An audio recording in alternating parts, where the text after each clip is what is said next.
This is the video for Unit 3, Lesson 1, Identifying Features of Polynomial Functions. Our goals today are going to be determining the end behavior for a polynomial function, to identify a max or minimum point from a graph, identify increasing and decreasing intervals, as well as positive and negative intervals. So reviewing some of those skills from our first unit. So polynomial functions are basically the function version of what we did in the previous unit. So we're going to see a lot of f of x equals, for example, and now we're going to start to see those polynomials that we worked with appear again. So for example, we can have different degrees, a degree 2, a degree 3, and so forth. For our polynomial functions, our domain is always all real numbers, so negative infinity to positive infinity. And the largest exponent, like we already saw, is going to be considered the degree. So whatever our largest exponent is, that's the degree of our polynomial. And we're going to see the behaviors that happen given a degree. The least degree of a polynomial can typically be found by the number of roots or x-intercepts. Those are also called zeros, so all of those actually mean the same thing. So the number of places, and obviously there's things that could look a little different with that, but the number of places that graph crosses the x-axis, that's going to be a way that we can find the degree of a polynomial. We're also going to see minimums in terms of relative minimums and absolute minimums. So those are just the high points and low points on the graph. Absolute means it's the lowest part of the graph. Relative minimum means it's just a low point, but maybe not the lowest. So for example, in this polynomial that we're looking at, our minimums are really considered the part where the graph starts to change direction and it starts low and then maybe bounces back up. So for this graph, you can see we actually have two different minimums.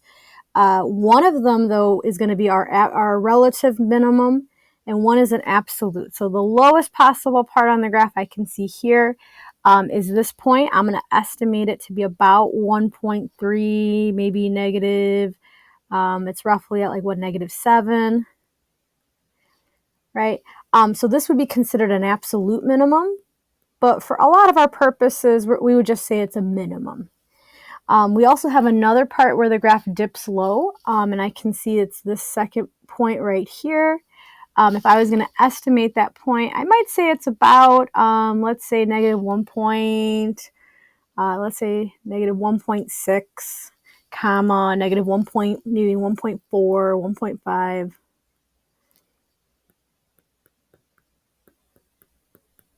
And so both of those are considered minimums, but the lowest of them would be the first one we mentioned. Same thing with maximums. You're going to see for an absolute max, both of the arrows go to positive infinity. So there's not a highest point. It goes on forever. So it actually doesn't have an absolute max, but it does have like a relative max. So there is a point where it goes high and then China changes directions. We're going to later call that a turn point, where it starts to change what it's doing. So we do have a relative max here. And if I was to kind of estimate that point, I would say it's roughly about maybe 0.5, and maybe not quite, it's pretty close to the 1, so maybe 0.5 comma 1. We also see on this graph we have zeros, or our x-intercepts, or our roots. Those kind of get said interchangeably. If I'm listing them as zeros, I could actually just list them out. If I'm listing them as intercepts, we a lot of times like to write them as points. But I can see here I have 4 x-intercepts here, or 4 roots, or 4 zeros. I have it at -2. I have one at -1. I have one at 0, and I have one at 2. That I have 4 different zeros, so that means this is actually a degree 4 polynomial. If I was gonna, and we're gonna see more about that later. So you can list it like that, or you can list it as coordinate points for, like you would for an x-intercept. So the two examples we're going to look at are going to be just identifying these different parts from the graph. So for the first one, you can see my zeros. We would just do our best to estimate it. I actually have 4 different zeros here. You can list them as coordinate points or list them out. So I have it at -2. I have one at, I'm going to estimate that's maybe about -0.5. I have one at +1 and at +3. The least degree, since there's 4 zeros, it's least degree would be a degree 4. Again, it could be greater, but the smallest we could approximate is 4. And if we list out our minimums, I can see my highs and my lows. So where does the graph start to change direction? So those, I have 3 different turn points. The lows are going to be my minimums. And then the highs are going to be my maximum. And you can see it doesn't have an absolute max because the arrows go on. But we can like list those points out because those are points in the graph where things start to change. So if I estimate, I can kind of see I have my first min would maybe be at like negative, let's say -1.3, -2. And I have another one at maybe I would say around like, let's say 2.3 and -4. And these are, one of them is an absolute min and one's a relative min. I do have a maximum, and again, it's not the absolute max, but I do have a high point on the graph. This is roughly about a 0.25 and 1.1. When we talk about end behavior, that's something we saw in our first unit. So end behavior always starts the same way. So as x goes to -infinity, which means if we go to the left, what does f of x do? And then as x goes to positive infinity, what does f of x do? So when I go to the left and when I go to the right. So really what we're doing is we look at our tail end. So on the left tail, it's going up. On the right tail, it's also going up. So those would be our end behavior.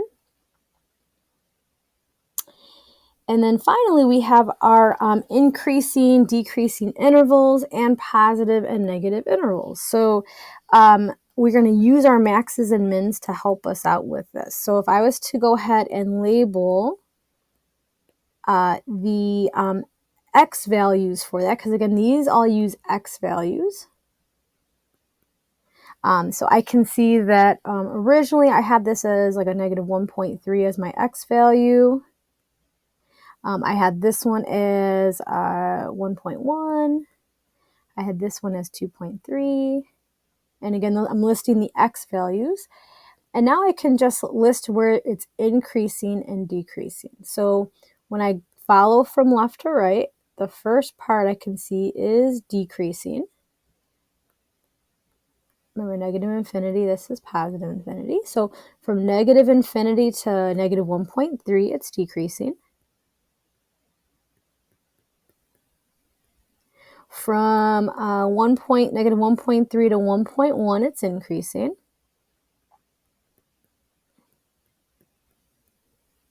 From 1.1 to 2.3, it's decreasing.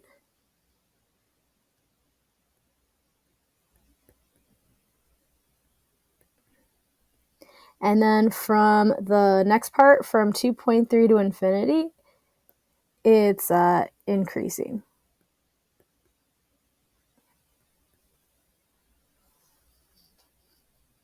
For our positive and negative intervals, again, we're looking at really the intercept. So I'm going to kind of erase the highlighted part. And so when we look at positive and negative, we're using those intercepts, right? So I can see my positive parts are above right here. And then my negative parts are below. And then we're just going to list them out. So from -infinity to -2, that's positive. From -1.3 or no, negative, I'm sorry, that's our 0. We have that about negative 0.5 to 1. It's positive. And then from 3 to infinity. For the negative, that's when it dips below. So I have from negative 2 to negative 0.5, and from 1 to 3.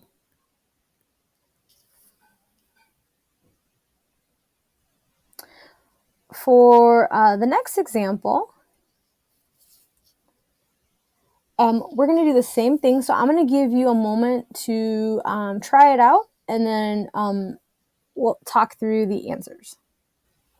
All right, so if you tried it out, you might have approximately about what I have. You might have something a little bit different. So when we go ahead and label our max and mins, and I actually just labeled the x values. I didn't necessarily label the y values because that's what we use in our intervals. So we have 5 zeros for this. This would be a degree 5 polynomial. We have some mins and some maxes here. So 2 mins and 2 maxes. The end behavior, and that part I didn't fill in yet. So that means, again, when I go to the left, you can see the left tail is going down. So that's negative infinity. When I'm going to the right, the right tail is going up. So that's positive infinity. So that's how you would fill in that end behavior. The increasing intervals, so that's when I go from left to right when I'm going up. So that you could see I have some increasing intervals right here. So there's 3 of them. And we do have decreasing intervals as well. And again, we're using with the x values to label that.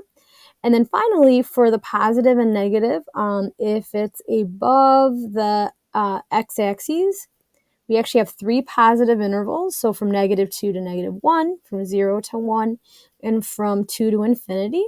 And we have actually 3 negative intervals as well. So negative infinity to negative 2, negative 1 to 0, and 1 to 2.